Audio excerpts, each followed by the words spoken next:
ডাক্তারখানায় শুয়েছে, যে ডাক্তার বলছে চোখটা খুলো, খুলে এমনি এমনি করে দেখছে মেশিন দিয়ে, আর ডাক্তার ওই সময় মুখে কথা বলছে, হ্যাঁ জি চোখের যত্ন করতে হয়, চোখ হলো দেহের মধ্যে অমূল্য ধন। ও তরফ করে উঠে বলছি তাহলে ঠ্যাঙ্গলা কেটে দেবো। এখন চোখের চিকিৎসা চলছে তো ডাক্তার বলবি জি। তো এখন দাম্পত্য জীবন চলছে বলি কথাগুলো গভীর ভাবে বলছি, তার মানে এই বলছি না যে মাকে কষ্ট দাও। বিবির কথা বলছে, তো এখনই বিবির কাছে যাবে, উঠতে লাগলো, দেখেন ওর বিবি মনেই পড়ে গেল, তো ঘর যেছে, আর বিবি এখানে জালসা শুনতে এসছে, বিপদ করলাম। চলেন এরপর আর একটু তথ্য বহুলের দিকে যাই, যে বিবি কেন এত কাছে। কিন্তু খুব দুঃখের কথা একটা বলবো, আজকে প্রত্যেকটি বৌমা নির্যাতিতা, শাশুড়ির হাতে, নন্দের হাতে। এই কথাটা ঠিক না ভুল? প্রত্যেকটি বৌমা নির্যাতিতা অবস্থায় আছে, র্যাগিং চলছে। কে করছে? শাশুড়ি আর বউ, মানে নন্দে। পুরুষে মহিলাকে কষ্ট দেয় না, মেয়েতে মেয়েদেরকেই কষ্ট দেয়। এদের ধারণা ভাগ্যে জানে আমার বেটা ছিল বলি তুই খানিকটা সুখ করছিস, আর ওরও ধারণা আমার ভাইটা ছিল বলি তোর সুখ। কিন্তু ও বুঝে না তুইও কারো ভাইকে নিয়ে আছিস, আর তুইও কারো বেটাকে নিয়ে আছিস। জি, আপনাদের দেশে জেলাতে আছে কিনা, আমাদের বর্ধমান বীরভূমে খুব বেশি আছে। আল্লাহ ওই মেয়েগুলোকে মাফ করবে কিনা জানি না। যদি কোনো বইয়ের পরপর দুটো বেটি হয়ে যায় তো ওর উপরে অত্যাচার শুরু হয়ে গেল। বেটি কেন হচ্ছে? এই বেটি যে হচ্ছে এইটা মানে মারেফাতের তথ্য বলছে, এইটার জন্য মেয়েটা দোষী নয়, তোর বেটার বিচন খারাপ। বিচনটা তোর বেটার, ও তো জমি। যদি কেউ জমিতে গহমের বিচন দিয়ে ও আঙ্গুর কাটতে যায় তো হবে ওর কপালে ঝাঁটা। যে মেয়েকেই তুই আনতিস তোর বেটার বিচনে 3টে বেটি হবে, বেটার বিচন চেঞ্জ কর। কিন্তু ও তা বুঝবে না, ও মেয়েটাকে দোষ দিবে। মেয়েদের উপর এখন অত্যাচার চলছে, যে লসটা কোন জায়গায় হচ্ছে ওইটা আমি দেখাবো, তারপরে পরের আয়াতে যাব। লসটা যদি না দেখেন তাহলে চেতনা ফিরবে না। এবার আসেন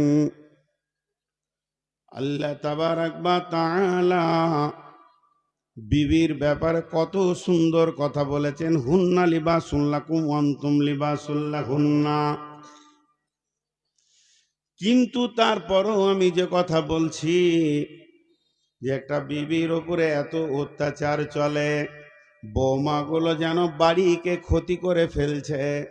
এটা আন ওটা আন, বাপের বাড়ি থেকে ফিরে যান, আর কিছু আন, আমার বেটা পারবে না। এটা যদি তোর বক্তব্য হয় তাহলে তোকে ভাবারও দরকার ছিল।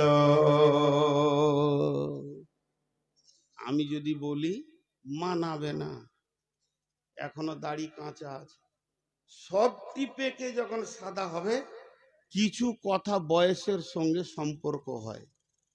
জি, আমার ওখানে এক বক্তা আছে, এতটাই মুরব্বী, যকে ধরে স্টেজে তুলতে হয় দুজনকে, আর ওর ভুরু পর্যন্ত কালো হয়ে গেছে, কিন্তু সম্মানী ব্যক্তি বলে 10 মিনিটও কথা বলে ছেড়ে দেয়। তো 10 মিনিটে কি বলে জানেন? ওর কথাগুলো শুনলে আপনি হেসে মরবেন। লোক দুঃখ করে না, বরং হাসে এবং মন দিয়ে শুনে। নামাজ পড়বি তোরা? নামাজ পড়বি না? জুতা খুলবো? এমনি করবে ওই 10 মিনিট, বুড়া মানুষ তো, আর লাঠিটা হাতে, জুতা খুলবো দেখবি? আচ্ছা ওইটা আমি বললে মানাবে? লোকটার যেটা বয়স ওটা বললে মানাবে, কিন্তু আমার মানাবে না। তো আমি এক মুরব্বী বক্তার একটা নকল আপনাদেরকে শোনাচ্ছি, বর্ধমানেরই। ও কি বলছে? এই হতভাগার দল, তুই বেটির মাপকে বেটিকে বলছিস আমার বেটা ফ্রিজ কিনতে পারবে না, তুই ফ্রিজ লিয়াই। খাট কিনতে পারবে না, তুই খাট লিয়াই। আমার বেটা ড্রেসিং টেবিল কিনতে পারবে না, তুই লিয়াই।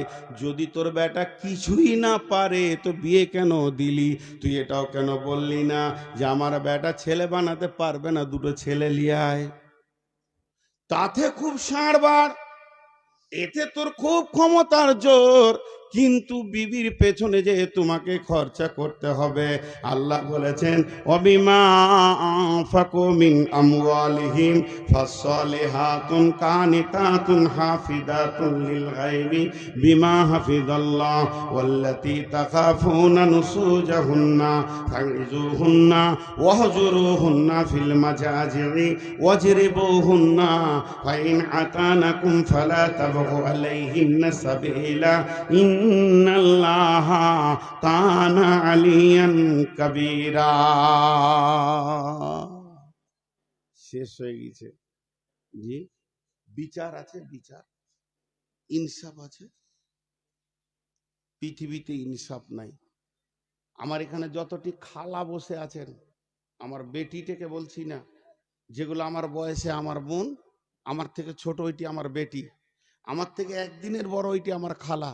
খালাটিকে বলছি, যারা সাউরি হয়ে গেছেন, শাশুড়ি বেনে গেছেন, ওইগুলোকে বলছি বৌমাকে কষ্ট দিয়েন না, অত্যাচার করিয়েন না, কারণ আপনার বেটিও কারো বউ হবে। ইনসাফ নাই। একটা উদাহরণ দিলে বুঝতে পারবেন। উদাহরণ কি? ভাই বোন একই ভোজে বিয়ে হয়েছে, কথাটা বুঝাতে পারলাম? ও বেচারার মেয়েটাও বড় হয়ে গেছে, ছেলেটাও বড় হয়ে গেছে, তো দেখছে খরচা একবারই করব, তো একটা বহু দেখেছে, একটা ছেলে দেখেছে, জামাই দেখে একই ভোজে দুটা বিয়ে দিয়ে দিলে, বিয়ে হয়ে গেল। বেটির বিনিময়ে একটা জামাই পেল বাড়িতে, বেটার বিনিময়ে একটা বৌমা পেল বাড়িতে। খুব ধ্যান দিয়ে শুনবেন, সাউরিরা শুনবেন। খালা আপনারা আমার বয়সে বড়, আপনাদের পা গুলো ধরে বলছি, লজ্জা করিয়ে নামে আপনার পেটের বেটা, এটা মনে করি শুনেন। তো দুইটা ঘরে দুটা জিনিস আসলো, একটা বৌমা আসলো আর একটা জামাই আসলো।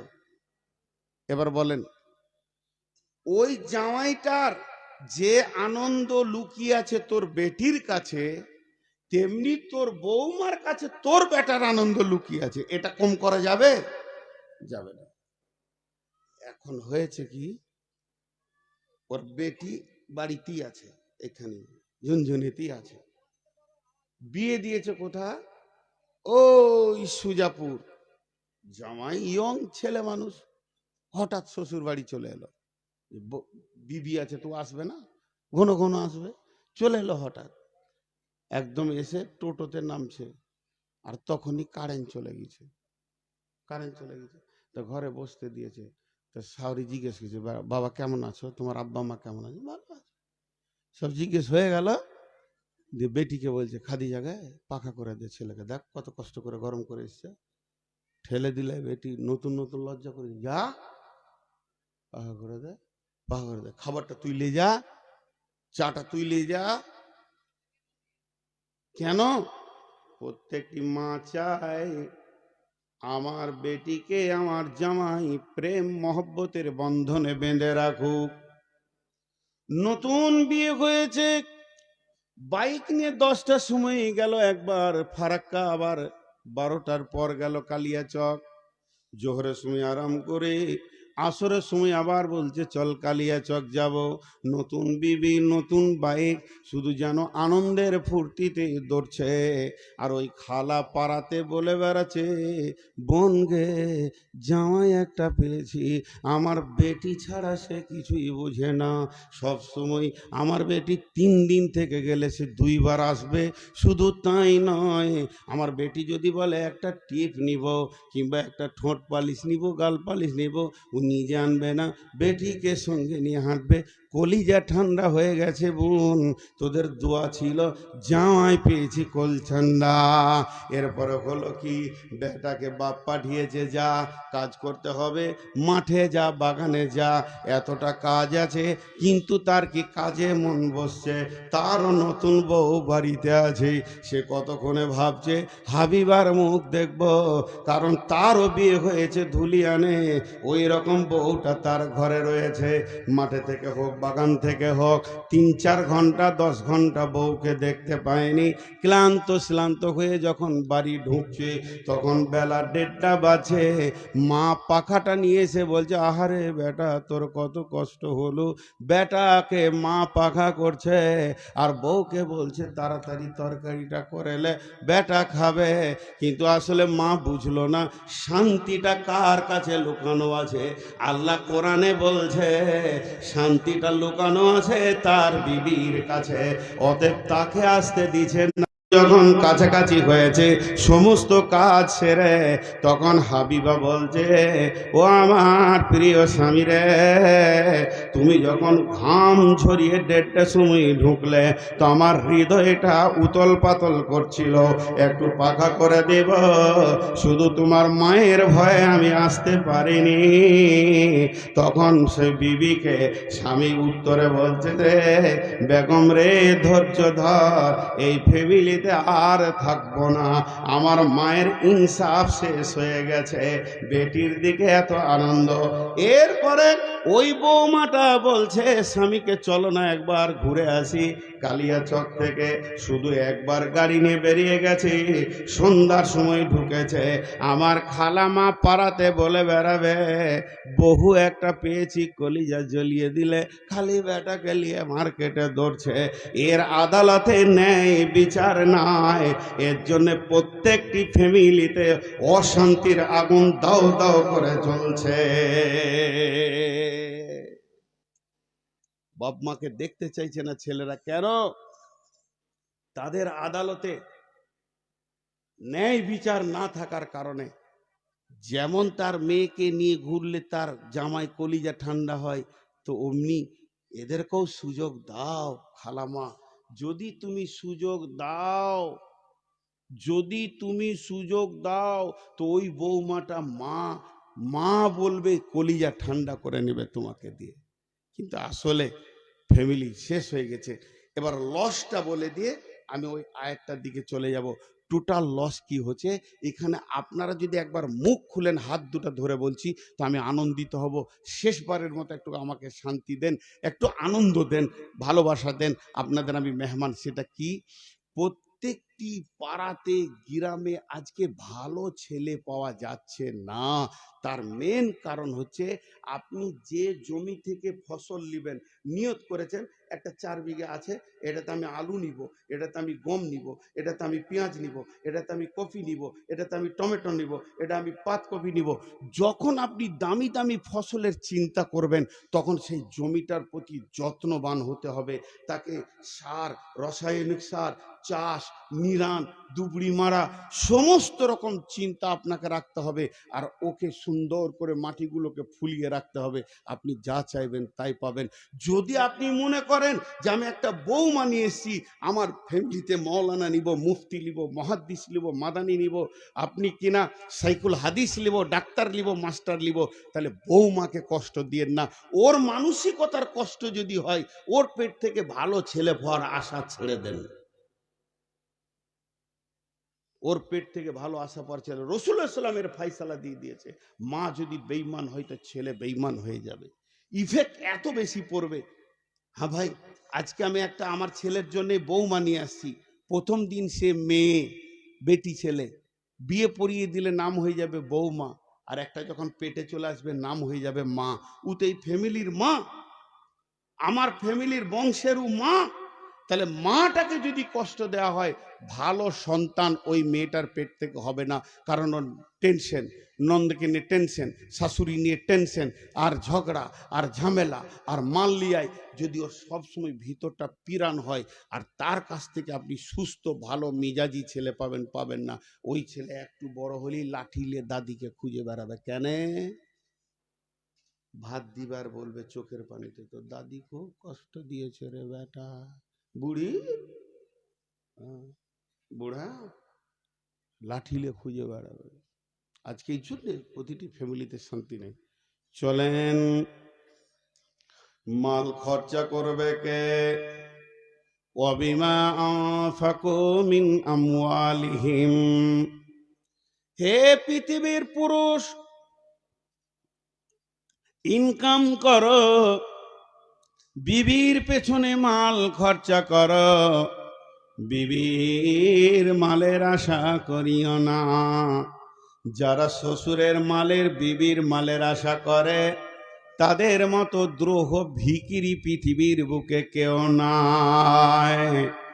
আল্লাহর নবী বলছেন, মেয়েটা যখন তুমি আনবে তো মহারানা আদায় করো। আর আল্লাহ বলছেন ওই মেয়েটার পেছনে সারা জীবন তুমি চিকিৎসা, খাওয়া, কাপড়, মন্য, বস্ত্র, চিকিৎসার পেছনে তুমি খরচা করো। তাহলে একদিকে নবীজি বললেন তুমি মহারানা দিয়ে মালটা আনো, আর একদিকে বললেন আল্লাহ যে তার পেছনে খরচা করো। তাহলে দুইজন মহান ব্যক্তি, একজন মাবুদ আর একজন ব্যক্তি, একজন মহান ব্যক্তি আর একজন মাবুদ, যিনি ওয়াহদাহু লা শারীক, আমাদেরকে প্রসেসিং দিলে যে বউ আনার সময় দুইটি কাজ তুমি চিন্তা করো। আমাদের চিন্তাটা উল্টা, আমরা টাকা লিব, বলিব। আল্লাহ বলছে চল ঘরের ভিতরে অশান্তি ভরে দিব। জি ভাই, সিলিং ফ্যান দেখেছেন? সিলিং ফ্যান দেখে না এখানকার লোক। কি দুঃখের বিষয়, কত মাল নিয়ে বেরাবো ট্রাকে জালসা করতে গেলে, একবার হ্যাঁ না বলছে না রে ভাই।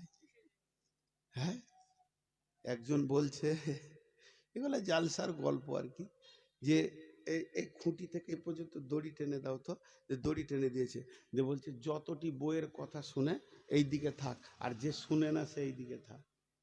সবটি ওই দিকে চলে গেছে, বইয়ের কথা সবাই শুনে, একজন একা আছে। তোকে বলছে আই তোকে মুসাফা করি, তোকেই দেখে আমার কলিজে ঠান্ডা হলো। বাকি সব বইয়ের কথা শুনে বলছে হুজুর তা লয়, আমার খুব জ্বর, শরীর খারাপ। তা আপনি এসছেন যে নূর মোহাম্মদ জালসা শোনার জিদ ধরে নিলাম, ছাড়ে না বাড়িতে যে তোমার শরীর খারাপ, যেও না। তো বিবি শেষকালে বলে যেদিকে ভিড় হবে ওইদিকে যেও না। ও আবার 1 নম্বর বউ মানলে ওলা, তাহলে সবটি জিরো হয়ে গেল রে। আর একজনের চোখ মুজে জালসা শুরু করেছে, এমনি করে খালি সুর চালিয়েছে, চোখ খুলে দেখছে কেউ নাই, খালি একজন দাঁড়িয়ে আছে। 200 শ্রোতা যত ছিল নারী পুরুষ সব ঘর চলে গেছে, ওর বায়ান খুলে চোখ খুলে দেখছি একজন আছে। বলছে তুই মনে হয় আমার জালসাটা বুঝেছিস, একবার মুসাফা করি। আর কেউ বুঝেনি, সব গাধাটি ঘর গেছে। ও তখন বলছে তা লয়, চেয়ারটা আমাদের মা বলেছে চেয়ার না নিয়ে হলে মারবো তোকে, ওই জ্বালাতে দাঁড়িয়ে আছি। এ তো হতভাগার কপাল। তা আপনাদেরকে কি বিবিরা বাড়িতে বলেছে যে মুখ খুলবি না নূর মোহাম্মদের সামনে? মুখ যদি খুলিস তাহলে হলো, বলেছে কে? আরে হ্যাঁ না বলে না? তো বলে নাই তো মুখ খুলছেন না কেন? জি এতটি বেটা ছেলে বসে আছেন তো। জি, একজনের ঘরে সাপ ঢুকে গেছে, সাপ। তো লাফিয়ে খাটে উঠেছে, বলছে একটা বেটা ছেলে ডাক্তারে, সাপটা মারতে হবে। তোর বউ বলছে তুমি যে বেটা ছেলে, ও তাহলে লাঠি দে। ওর এতক্ষণে খেয়াল হলো যে ও বেটা ছেলে। জি ভাই, আর কত বলবো আপনারাকে, আমি ক্লান্ত হয়ে গেছি। 480 সুগার, আমার গাড়িতে রিপোর্ট ভরে নিয়ে বেড়াচ্ছি, কখন কি ঘটতে পারে। জি বাঁটিয়ে গেছে, পানি দিয়ে দিয়ে চালাচ্ছি, তাও আপনারা মুখ খুলছেন না। একবার মুখ খুলবেন। আল্লাহ তাবারক ওয়া তাআলা বলছেন পুরুষ তুমি বিবির পেছনে খরচা করবে। তারপরে আবার মেয়েদেরকে বলছেন ফাসসালিহাতুন কানিতাতুন হাফিজাতুন লিল গায়বি বিমা হাফিজাল্লাহ। ও নারীকল মা আমার, বোন আমার, বেটি আমার, যদি কোনো বৌমা আমার এখানে রয়েছেন, যারা আমার বৌমায়ের বয়সে বৌমা আর বেটি, এদেরকে বিশেষ করে আমি একটা ওসিয়ত করছি, যদি তোমরা মনে করো যে আমরা যে ফ্যামিলিতে থাকবো, যে এলাকায় থাকবো, যে বস্তিতে থাকবো, আমি ভালো বৌমা হব, আমাকে নিয়ে শ্বশুর শাশুড়ি স্বামী আনন্দ পাবে এবং আমার আল্লাহ আমার ওপরে খুশি হবে, আমার আল্লাহ খুশি হয়ে আমাকে জান্নাতের মেহমান বানাবে, তো আমার রব বলছে তোমার ভিতরে 3টি গুণ নিয়ে এসো। ফাসসালিহাতুন কানিতাতুন হাফিজাতুন লিল গায়বি বিমা হাফিজাল্লাহ। 1 নম্বরে সলিহা হও, 2 নম্বরে কানেতা হও, আর 3 নম্বরে হাফেজা হয়ে যাও। যদি কোনো মেয়ের ভিতরে 3টে গুণ থাকে রে বেটি আমার, ও আমার বৌমা, তা আল্লাহ তোমাকে দুনিয়া এবং আখেরাতে সুখী করবে। অতএব 3খানা গুণ তোমরা কষ্ট করো নিজেদের মধ্যে নিয়ে এসো। সলেহা, সলেহার তফসির করতে গিয়ে বলেছেন সল্লাত খামসাহা, সামাত সাহারাহা, আহসানাত ফারজাহা, আতাত